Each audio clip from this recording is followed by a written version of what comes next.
اختیار نہ کریں۔ ایک کسی نے پوچھا تھا کہ چھپکلی کو مارنے سے پہلے کہتے ہیں کہ چھپکلی کو مارنے سے پہلے پوچھ لینا چاہیے کہ تم چھپکلی ہو یا جن بھوت، یہ صحیح ہے کہ نہیں ہے۔ دیکھیں یہ تو حقیقت ہے کہ جنات مختلف شکلیں اختیار کر سکتے ہیں اور یہ چھپکلی کی شکل میں بھی ہو سکتے ہیں،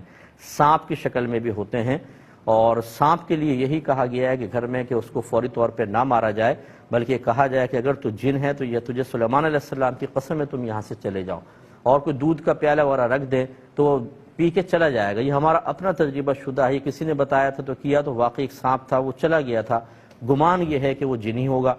بہرحال ہو سکتا ہے نہ بھی ہو۔ لیکن چھپکلی کے بارے میں کہیں ایسا میں نے کہیں دیکھا نہیں، لیکن بہرحال چونکہ جنات چھپکلی کی شکل میں بھی آ سکتے ہیں، لہذا اس طرح اگر اس کے لیے جملے کہے جائیں تو یہ کوئی شرعاً ممنوع بھی نہیں ہوگا، اگرچہ کوئی شریعت سے ثابت بھی نہیں، لیکن اس قسم کی چیزیں جو ہم ٹوٹکے کے طور پہ استعمال کرتے ہیں اور اسے کوئی یہ نہیں منسوب کر رہے کہ جو قرآن میں آیا ہے، حدیث میں آیا، یہ نہیں کہہ رہے ہیں، تو پھر حفظ ما تقدم کے طور پر احتیاطی تدابیر اختیار کرنے کے طور پہ اس طرح کی چیزوں کو اپنایا جا سکتا ہے۔ ایک